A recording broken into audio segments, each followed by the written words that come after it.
Smartphone और अंधा लाड़ प्यार किसी की जान ले सकता है? क्या गुनाहों की नहुसत इतनी गहरी हो सकती है कि 6 मर्द मिलकर भी एक लड़की की मैयत ना उठा सकें? प्यारे दोस्तों, आज हम आपको एक ऐसी नाफरमान लड़की की दास्तान सुनाएंगे जिसे सुनकर आपकी रूह कांप जाएगी। रमजान उल मुबारक के मुकद्दस महीने में जब हर तरफ रहमतों का नज़ुल होता है, ये लड़की सहरी और इफ्तारी के वक्त अपनी माँ पर हाथ क्यों उठाती थी? आखिर उसने अपने स्मार्टफोन पर ऐसा क्या देखा कि उसने अपनी बूढ़ी माँ को जमीन पर पटक दिया? बाप की हलाल कमाई और माँ के जेवर लेकर वो आधी रात को किसके पास भागी थी? जंगल में मिली उसकी लाश के साथ जानवरों ने ऐसी क्या दरिंदगी की जो देखने वालों के होश उड़ गए? और सबसे खौफनाक मंजर, जब कफन हटाया गया तो उसकी जबान सीने तक क्यों लटक रही थी और कानों से मोटे मोटे कीड़े क्यों निकल रहे थे? आखिर एक माँ की तड़पती हुई दुआ ने आखिरत का फैसला कैसे बदल दिया? तो इस सब कामोज दास्तान को आखिर तक जरूर देखिए। ये वीडियो आपकी जिंदगी बदल देगी। किसी गांव में एक बहुत ही नेक और परहेजगार आलिम साहब रहते थे। उनका नाम अब्दुल कलाम था और वो अपनी बीवी फातिमा के साथ एक छोटी सी लेकिन सुकून भरी जिंदगी गुजार रहे थे। शादी के कई सालों तक उनके घर कोई औलाद नहीं हुई। मन्नतों, मुरादों और रातों को उठ उठ कर तहज्जुद में रोने के बाद अल्लाह पाक ने उनको एक ही बेटी अता की। अब्दुल कलाम अपनी बेटी से बेइंतहा मोहब्बत करते थे। दोनों मियाँ बीवी ने बड़े प्यार से अपनी इस इकलौती बच्ची को पाला। उनकी बेटी का नाम ज़ैनब था। ज़ैनब बचपन से ही बहुत खूबसूरत थी। जब भी वह अपनी तोतली जबान में मीठी मीठी बातें करती तो दोनों मियाँ बीवी अपनी बेटी की इन अदाओं पर निहाल हो जाते। उन्हें लगता कि दुनिया की सारी खुशियां उन्हें मिल गई हैं। वक्त गुजर गया और बेटी बड़ी हो गई। वो कॉलेज जाने लगी। एक दिन अब्दुल कलाम जब जोहर की नमाज पढ़कर घर वापस आए तो क्या देखते हैं कि उनकी बेटी ने बहुत सारा और अजीब सा मेकअप किया हुआ है और बेपर्दा घूम रही है। अब्दुल कलाम को इस बात पर बड़ा गुस्सा आया। उन्होंने अपनी बीवी को बुलाया और कहा, ऐ अल्लाह की बंदी, समझाओ अपनी बेटी को, ये क्या हरकतें शुरू कर दी हैं इसने? इकलौती बेटी होने का यह मतलब हरगिज नहीं कि यह इस तरह की गलत हरकतें करे और आजाद घूमे। तुम उसे पर्दे की नसीहत करो। आलिम के घर में यह सब नहीं चलेगा। आलिम साहब की बीवी फातिमा को इस बात पर बहुत बुरा लगा कि उसके शौहर ने उसकी लाडली बेटी को डांट दिया। उसने शौहर को तो सामने से कुछ ना बोला, लेकिन बेटी का हाथ पकड़कर नाक फुलाए हुए अंदर कमरे में चली गई। अब्दुल कलाम पीछे से बस इतना ही कह सके, देख लेना फातिमा, तुम्हारा यह अंधा लाड प्यार एक दिन तुम्हें बहुत रुलाएगा और तुम जरूर पछताओगी। अगले ही दिन अब्दुल कलाम रोजगार के सिलसिले में कुछ पैसे कमाने के लिए सऊदी अरब चले गए। जाते वक्त अब्दुल कलाम अपनी बेटी का माथा चूमने लगे और नम आंखों से कहने लगे, बेटी हमेशा खुश रहो, बस कुछ अरसे की बात है, मैं कुछ पैसे कमाकर वापस तेरे पास लौट आऊंगा। बस तुम दोनों माँ बेटी अपना ख्याल रखना और अल्लाह को राजी रखना। ऐसे ही वक्त गुजरता गया। एक दिन ज़ैनब की माँ घर का कुछ काम कर रही थी कि अचानक बेटी अपनी माँ के पास आई और जिद करते हुए कहने लगी, माँ मुझे एक बड़ा टच वाला मोबाइल लेना है। मेरे साथ की जो लड़कियां हैं कॉलेज में, वो सब अपने साथ महंगे मोबाइल लेकर आती हैं। मुझे भी हर हाल में मोबाइल चाहिए। माँ ने घबराते हुए कहा, नहीं बेटी, इसी वजह से तो तेरे बाप ने तुझे डांटा था। वो हमें इसकी इजाजत कभी नहीं देंगे। माँ की यह बात सुनकर ज़ैनब आग बबूला हो गई। उसने चीखते हुए अपनी माँ से कहा, माँ मुझे कुछ नहीं पता, ना तो मैं कुछ खाऊंगी, ना पीऊंगी, ना घर का कोई काम करूंगी और ना ही कॉलेज जाऊंगी। चाहे जो मर्जी कर लो, जब तक आप मुझे मोबाइल नहीं लेकर देंगी मैं इस घर का एक तिनका भी नहीं उठाऊंगी। इतना कहकर वो जमीन पर बैठ गई और ड्रामा करते हुए जोर जोर से रोने लगी। उसकी माँ को उस पर तरस आ गया, क्योंकि उनकी कोई और औलाद तो थी नहीं। फातिमा अपनी बेटी के पास आई और उसके सिर पर हाथ फेरते हुए बोली, बेटा अल्लाह का वास्ता है, खाना खा लो, तुम्हारी तबीयत खराब हो जाएगी। चलो मैं तुम्हारे आगे हार मान लेती हूँ। मैं तुम्हें मोबाइल लेकर दूंगी, बल्कि हम आज ही जाकर तुम्हारा मोबाइल लेकर आएंगे। ये बात सुनते ही ज़ैनब के चेहरे पर एक शैतानी मुस्कुराहट आ गई। इसके बाद दोनों माँ बेटी बाजार गईं और ज़ैनब की माँ ने अपनी जमा पूंजी से उसे एक नया और महंगा मोबाइल खरीद कर दे दिया। अब तो ज़ैनब बहुत ही ज्यादा खुश थी। उसका बाप उसे कभी मोबाइल ना लेकर देता, लेकिन उसकी माँ उसकी जिद के आगे हार गई थी और अब आगे जो होने वाला था वो किसी खौफनाक अजाब से कम नहीं था। जब ज़ैनब ने घर आकर मोबाइल को डब्बे से निकाला तो उसकी माँ खुशी खुशी पास बैठकर बोली, बेटा जरा मुझे भी तो दिखा, ये कैसा होता है और कैसे चलता है। तो ज़ैनब के फौरन ही तेवर बदल गए। वो झिड़कते हुए बोली, माँ जा अपना काम कर, तुझे क्या पता मोबाइल क्या होता है? तू कौन सा पढ़ी लिखी है? तू तो है ही जाहिल। माँ का दिल इस बात से छलनी हो गया, लेकिन अपनी इकलौती बेटी की खातिर उसने सब नजरअंदाज कर दिया। वक्त गुजर गया और वो लड़की दिन ब दिन बिगड़ती चली गई। कुछ ही महीनों बाद रहमतों और बरकतों वाला महीना रमजानुल मुबारक शुरू हो गया। पूरे गांव में इबादत का माहौल था। मस्जिदों से कुरान की तिलावत की आवाजें आ रही थीं, लेकिन ज़ैनब के दिल पर शैतान ने ऐसा पर्दा डाल दिया था कि उस पर इस मुकद्दस महीने का कोई असर न हुआ। रमजान के रोजे शुरू हुए। फातिमा रात के आखिरी पहर उठकर सहरी बनाती। जब वो सहरी तैयार करके अपनी बेटी के कमरे में उसे उठाने जाती तो क्या देखती है कि ज़ैनब के कानों में हैंड फ्री लगी है, मोबाइल की स्क्रीन ऑन है और वो पूरी आवाज में बेहुदा गाने सुन रही है। माँ प्यार से उसके कंधे पर हाथ रखकर कहती, बेटा ज़ैनब उठ जा, अल्लाह की रहमतें बंटने का वक्त है, सहरी कर ले और रोजे की नियत कर ले। लेकिन ज़ैनब फौरन अपने कान से हैंड फ्री निकालकर अपनी माँ पर चीखने लगती, अम्मा तुम्हें समझ नहीं आता, मेरी नींद खराब मत किया करो, मुझे कोई रोजा नहीं रखना, सारा दिन भूखा प्यासा मरने का मेरा कोई शौक नहीं है। और खबरदार, जो कल से मुझे इस वक्त उठाने कमरे में आई। माँ बेचारी रोते हुए वापस लौट जाती और अकेले ही सहरी करके रोजा रख लेती। दिन के वक्त जब माँ नमाज पढ़ने लगती या कुरान की तिलावत करती तो ज़ैनब जानबूझकर टीवी या मोबाइल पर गानों की आवाज तेज कर देती। जब माँ कहती, बेटी अल्लाह का खौफ कर, रमजान का महीना है, मैं नमाज पढ़ रही हूँ, ध्यान भटकता है, इसकी आवाज तो कम कर ले, तो आगे से ज़ैनब निहायत बदतमीजी से जवाब देती है, माँ तू नमाज कब पढ़ रही है? तेरे कान तो मेरे मोबाइल की तरफ लगे रहते हैं, तुझे इबादत करनी है तो कर, मुझे मेरी मर्जी से जीने दे। फिर इफ्तारी का वक्त शुरू हुआ, जो दुआओं की कबूलियत का वक्त होता है। जब फातिमा दस्तरख्वान पर दुआ मांग रही होती तब भी ज़ैनब इफ्तारी के मजेदार खाने तो खाती, लेकिन ना अल्लाह का शुक्र अदा करती और ना ही कोई दुआ मांगती, बल्कि इफ्तारी करते वक्त भी उसके सामने मोबाइल पर नाच गाने चल रहे होते थे। फातिमा को अब अपनी गलती का शिद्दत से एहसास होने लगा था कि उसने कितनी बड़ी भूल कर दी। अपनी बेटी को यह आजादी देकर एक दिन उसने फिर ज़ैनब को समझाने की कोशिश की, बेटी मुझे तुम्हारी बहुत फिक्र है, रात रात भर जाग कर तुम ये जो गाने सुनती हो, खुदा का खौफ करो, तुम्हारी आंखें खराब हो जाएंगी। रमजान के महीने में शैतान तो कैद हो जाता है, लेकिन तूने तो शैतान को भी पीछे छोड़ दिया है। ज़ैनब को यह नसीहत एक आंख ना भाई। उसने गुस्से में अपनी बूढ़ी माँ को जोरदार धक्का दिया और कमरे से बाहर फेंक दिया और दरवाजा बंद करते हुए चिल्लाई, मुझे डिस्टर्ब करने बार बार क्यों आ जाती हो, मेरी अपनी जिंदगी है। माँ जमीन पर गिर पड़ी और फूट फूट कर रोने लगी। उसे याद आ गए अपने शौहर के वो अल्फाज, एक दिन तुम जरूर पछताओगी, और आज वो सच में पछता रही थी।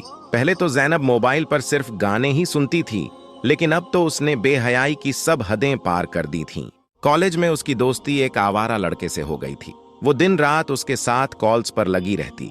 वह लड़का उसे हर तरह की गलत हरकत पर मजबूर कर रहा था, और ज़ैनब जो अपने अल्लाह और माँ बाप से दूर हो चुकी थी, उस लड़के की हर बात मानती जा रही थी। अब तो उसे अपनी माँ झर लगने लगी थी। वह हर वक्त यही दुआ करती कि कोई ऐसा दिन आ जाए कि मेरी माँ घर से गायब हो जाए या मर जाए और मैं उस लड़के से जी भर के बातें करूं। रमजान का आखिरी अशरा चल रहा था। लोग शबे कद्र की रातों में अल्लाह को राजी कर रहे थे।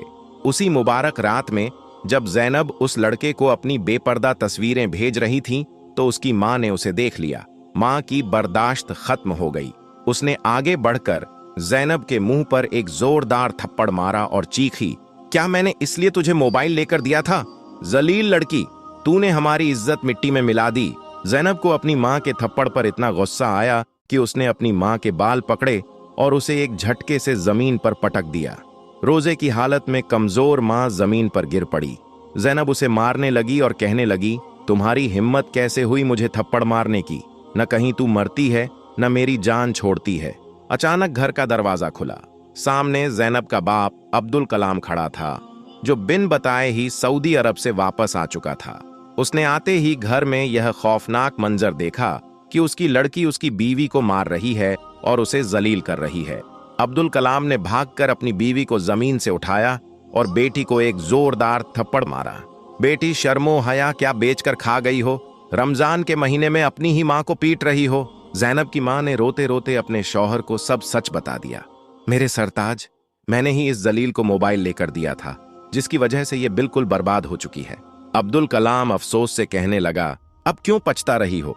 ये सब तुम्हारी दी हुई डील का ही तो नतीजा है। अभी वो दोनों मियाँ बीवी बातें ही कर रहे थे कि जैनब पैर पटकती हुई कमरे में गई और उस लड़के को कॉल की। लड़के ने उसे माँ बाप के खिलाफ और बरकाना शुरू कर दिया। वो कहने लगा, ये तुम्हारे कैसे माँ बाप हैं? तुझ पर जुल्म करते हैं।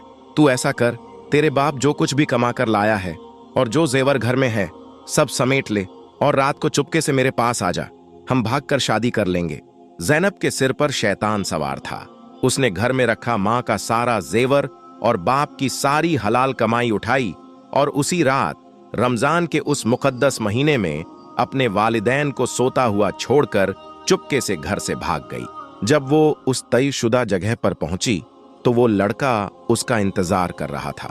लड़के ने जल्दी से जैनब के हाथ से पैसों और जेवर वाला बैग पकड़ा और बोला, तुम इधर ही रुको, मैं गाड़ी का इंतजाम करके आता हूं। जैनब पूरी रात उस सुनसान सड़क पर उस लड़के का इंतजार करती रही। सहरी का वक्त भी गुजर गया, लेकिन वो लड़का वापस नहीं आया। वो उसके सारे पैसे और जेवर लेकर फरार हो चुका था। अचानक वहां एक बुजुर्ग बाबा आए। उन्होंने पूछा, बेटी क्या बात है, तुम इस वक्त अकेली क्यों बैठी हो? जैनब ने रोते हुए अपना वाकया सुनाया। बुजुर्ग ने कहा, बेटी अभी भी कुछ नहीं बिगड़ा, फजर से पहले का वक्त है, तू चुपके से अपने घर लौट जा, अल्लाह से तौबा कर ले, तेरे माँ बाप को कुछ पता नहीं चलेगा। जैनब ने ऐसा ही किया। वो दबे पांव घर आई। बाप के पैसे तो जा चुके थे, लेकिन उसने अपनी गलती नहीं मानी। वो पहले की तरह ही ढीठ बनी रही।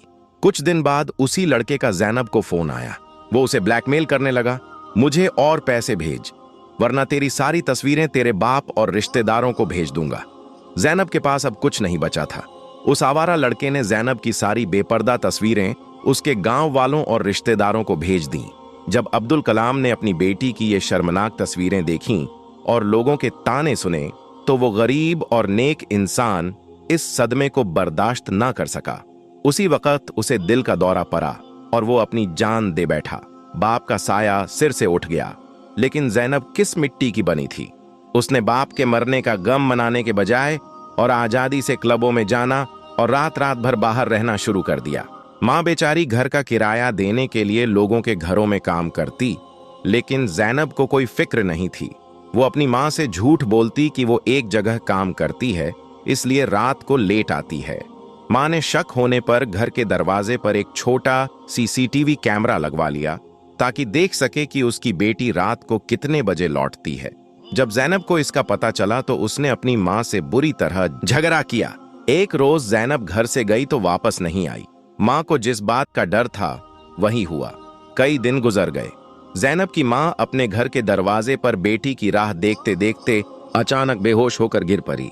मोहल्ले वालों ने उसे उठाया और अस्पताल में दाखिल करवा दिया। वो सदमे से कोमा में चली गई थी।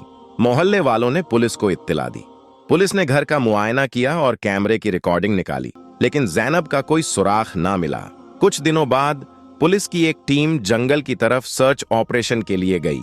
वहां झाड़ियों में उन्हें एक लाश मिली। वो जैनब की लाश थी। डॉक्टर की रिपोर्ट ने सबके रोंगटे खड़े कर दिए। डॉक्टर ने बताया कि 3 दिनों तक जंगली जानवरों ने जिंदा हालत में उसके जिस्म को नोचा था। भूख, प्यास और जंगली जानवरों के हमले ने उसे तड़प तड़प कर मरने पर मजबूर कर दिया था। जैनब की मैयत को मोहल्ले में लाया गया। उसका बाप मर चुका था। माँ अस्पताल में कोमा में थी। उसकी लावारिस मैयत को देखकर मोहल्ले की औरतों ने तरस खाकर उसे गुस्ल देने का फैसला किया, लेकिन जैसे ही औरतों ने जैनब के जिस्म पर पानी डाला, मैयत से अचानक एक ऐसी शदीद गंदी बदबू उठने लगी कि वो पूरे घर में फैल गई। गुस्ल देने वाली औरतें उल्टियां करते हुए बाहर भाग आईं। उन्होंने बाहर खड़े मर्दों से कहा, तौबा तौबा, हम इसे गुस्ल नहीं दे सकते। इस मैयत से ऐसी बदबू आ रही है जैसा कोई जानवर सड़ गया हो। आप लोग इसे ऐसे ही दफनाएं। मर्दों ने समझाया, हमारा फर्ज है। वो जैसी भी थी मुसलमान थी। अगर हम इसे बिना गुस्ल के दफनाएंगे तो अल्लाह हमसे सवाल करेगा। औरतों ने किसी तरह मुंह पर मोटे कपड़े बांधकर उसे गुस्ल दिया। अब मर्दों की बारी थी।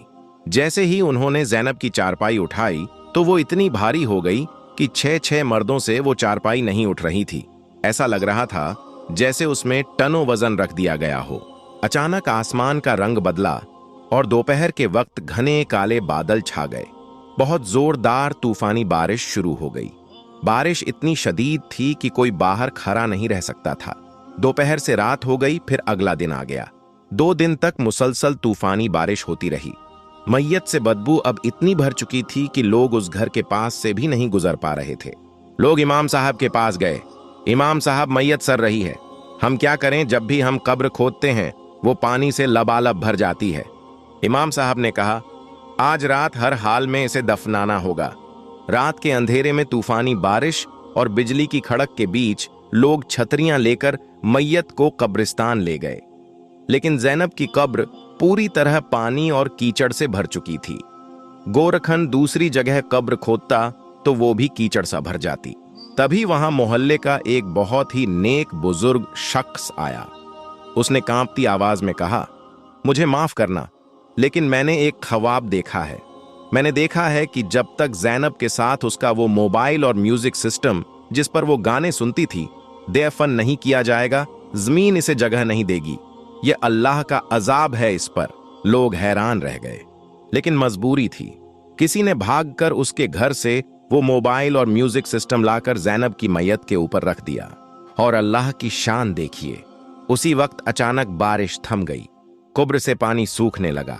लोगों ने कांपते हाथों से जैनब को कुब्र में उतारा और साथ ही वो मोबाइल और म्यूजिक सिस्टम भी कुब्र में रख दिया। लेकिन जैसे ही कफन का चेहरा खोला गया, वहां मौजूद हर शख्स की चीख निकल गई। जैनब की जबान उसके मुंह से बाहर सीने तक लटक गई थी और उसके कानों से भयानक और मोटे मोटे कीड़े निकल रहे थे जो उसके चेहरे को नोच रहे थे। यह मंजर इतना खौफनाक था कि लोग दहशत के मारे तौबा अस्तगफार पढ़ाते हुए पीछे हट गए। एक शख्स ने चिल्लाकर कहा, इसे तो मट्टी डालने से पहले ही अजाब शुरू हो गया है। जल्दी मट्टी डालो और भागो यहां से, कहीं अल्लाह का अजाब हम पर भी ना आ जाए।